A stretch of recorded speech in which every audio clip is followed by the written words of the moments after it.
Alright guys, TacticalRab back again today. I hope you're all doing well and enjoying your day so far. Welcome back to VALORANT News, and with Champions just around the corner, the bundle is officially here, and the sales of this, of course, will go back to the teams. At least 50% of them will. What percentage, though, will go to the players? That is a key question right now, but also Asuna, who qualify for Champions and will be, of course, well, obliged to take some of this money away from 100 Thieves, has said that Sentinels was their hardest match back in the LCQ, even including the one they lost to FaZe. Good confidence to take from Sentinels away from this, but of course they won't be going to Champions, unfortunately for them. Very much intrigued to your thoughts in the comment section below. Hit the like button if you enjoy. Subscribe if you are new as always. I'd greatly appreciate it. Really upset the channel. Thank you very much indeed for doing that one. This is the bundle. We'll see more details, of course, from this here in a second. This firstly from Android, of course, dropped from NRG not that long ago when the whole Ethan thing went down. But as he says, my time has come to an end. He's looking for opportunities. These are the next few months really where these players have to go balls to the wall to try and get a spot, because franchises will be looking for players.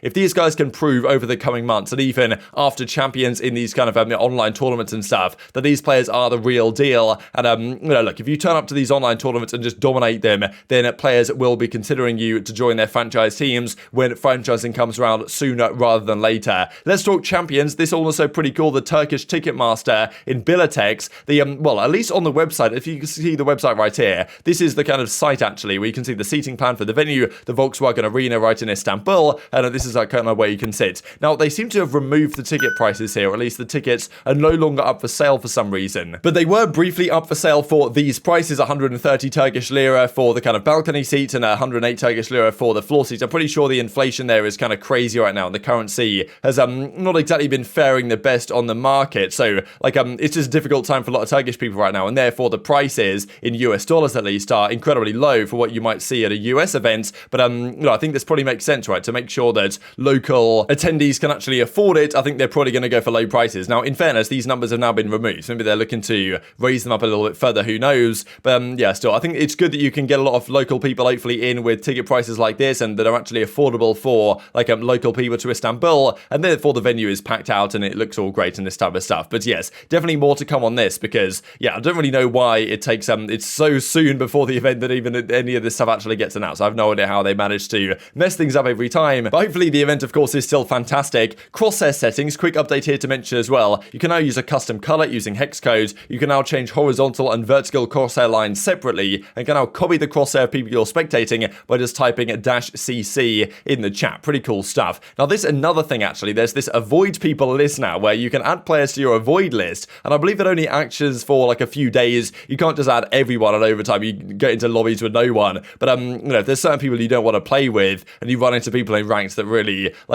aren't exactly your cup of tea, then you can put them on your avoid list, and then they won't appear for a few days in your list. Now, I suppose it says already making a list. People, all the players you cut, says Chet here on the list as well. So I thought it was pretty funny, to be honest. That, yeah, players are already thinking of ways to potentially use this new feature as well. Let's talk about the Champions bundle. This, of course, is the beautiful image that we looked at in somewhat less quality at the start of the video. This is the Phantom. This is kind of the butterfly knife. It's pretty cool. Happened last year as well. It's probably still rather expensive. Now, I think last year it was a Vandal, right, that they gave as well with like some other knife. And this year it's the Phantom, of course. I guess it makes sense. I play Vandal, though, says Scream. He's not particularly happy about it because yeah, of course, well, Scream with the one taps is not exactly going to be a Phantom player. This was pretty funny from Angel as well. Finally reached 50k followers. I think it is too much. I'm giving away the Champions bundle. The rules are like this tweet, retweet this tweet, unfollow Angel and Sentinels. Good luck. Right, yeah, I thought this is pretty funny, to be honest, from Angel, all things considered. But yeah, the Champions bundle, it looks pretty cool. There are some quite nice features of it, actually. I mean, look at this finisher, actually, as well here, what comes up in the sky. And also this, well, as you can see, the butterfly knife is having a rather good time here. And this is the kind of the full,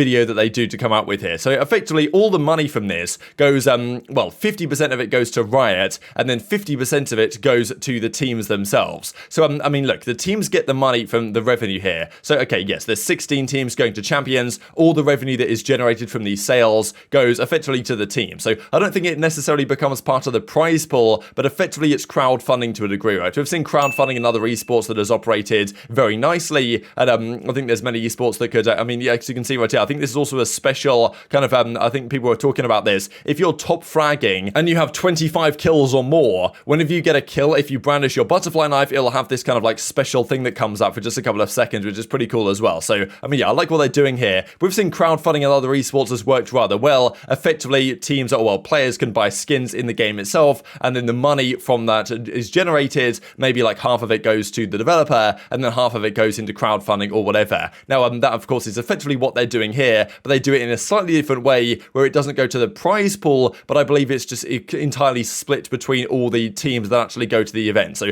definitely indicates, or definitely incentivizes quite a lot for teams to go to Champions, because they make quite a lot of money off this. Like, there's going to be tens of millions potentially in sales from this Champions 2022 bundle. Therefore, a lot of that money, well, half of it goes to Riot, let's say, and then the other half is then split up between the 16 teams, and then they can split that up between the players if they like, or they can keep it. Because I don't believe there's a rule in terms of how much the organizations have to give to the players. It's been kind of a big talking point recently in the Call of Duty side. There was recently a rule added that the players or the teams have to give at least 50% of the prize money to the players, because, I mean, it's always an interesting one, because some organizations salary their players very highly. Like, players will get paid an absolutely immense salary, and therefore the prize money they win from tournaments doesn't really go to them and goes to the organization funding themselves, which is probably fair enough, right? If you pay a massive kind of, if you pay a massive salary to the players, then I think it's probably fair enough the organization keeps a large cut of the prize money and stuff like that. If it's the other way around, if the organizations pay low salaries, then they should give practically all of their prize money to the players. I think, honestly, if I was running an org, that might be like what I'd kind of incentivize doing a bit more, because it incentivizes you to win, right? If you can keep pretty much all of your prize money that you get. And maybe in this situation as well, if you told your players, like, look, if you guys qualify for Champions, you're going to get all of your Champions skin cut, which is going to be a lot of money. I think last year a lot of the players earned like,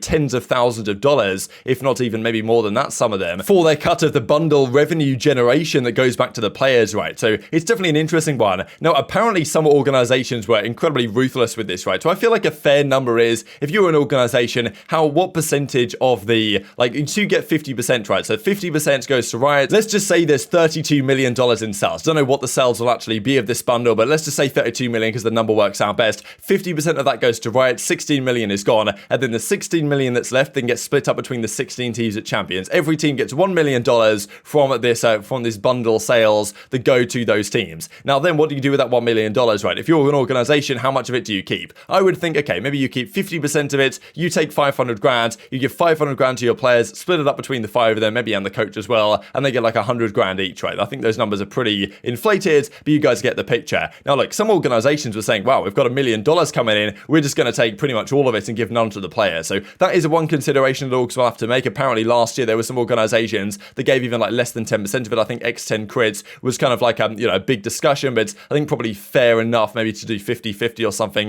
Definitely intrigued to your thoughts on that one down below. This also to mention, because the LCQ of course just happened, 100 Thieves are the team that gets the benefit of all this Champions bundle revenue coming through to them. Sentinels will not be able to go, but Sentinels lost to both grand finalists. They lost to the Guard in a crazy close match that they probably will feel like they should have won, and 100 Thieves as well, the eventual winners, they took them super close. Map 3, 13-11, it was a crazy close series. Then after that, 100 Thieves just hit new levels, right, and they dominated pretty much every single match they played from then to the end of the tournament. So I'm sure Sentinels will feel like, wow, if things went differently in that Thieves series, we were actually a good enough team to make some serious damage this tournament, and 100 Thieves indicate that themselves, right? They of course win the tourney in dominant fashion against the Guards. They destroyed FaZe in just the round before this as well to make it even to the grand finals, and they took down Cloud9 before that pretty comfortably, right? And Asuna even says here on stream that Sentinels was the hardest game they had to play, saying that like all the games that they played at the LCQ, even the one they lost to FaZe, they were like, well, it was a hard game we played to FaZe, but they just feel like they kind of threw away that game, right? Because of course the final map of that series they lost, they were what, 9-3 up or something on their offensive side of Ascent, and then they lost what, 10-11 rounds in a row or something to lose the map. So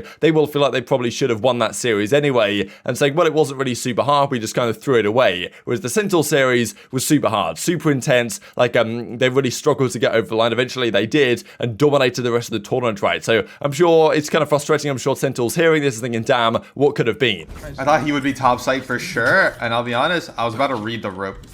I thought he was gonna be on the rope in a second. Was the Guard easier to win than Sentinels? I mean, Sentinels was probably our hardest game in the entire tournament, besides FaZe that we lost.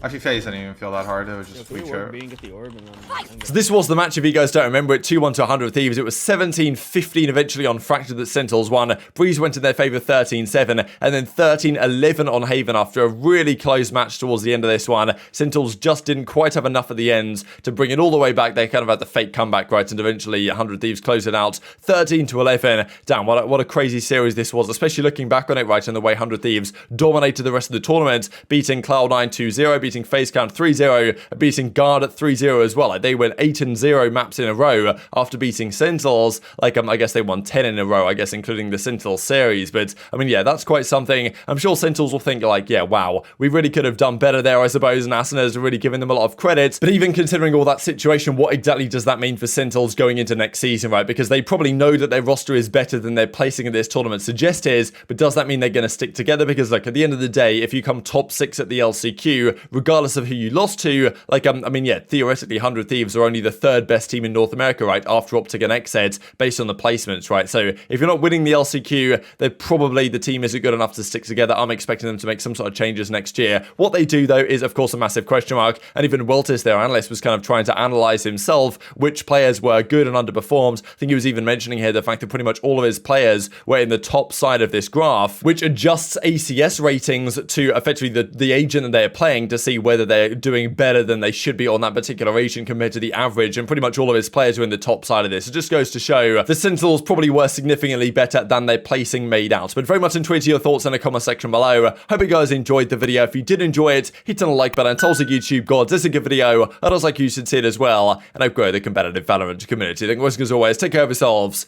and I'll see you next time.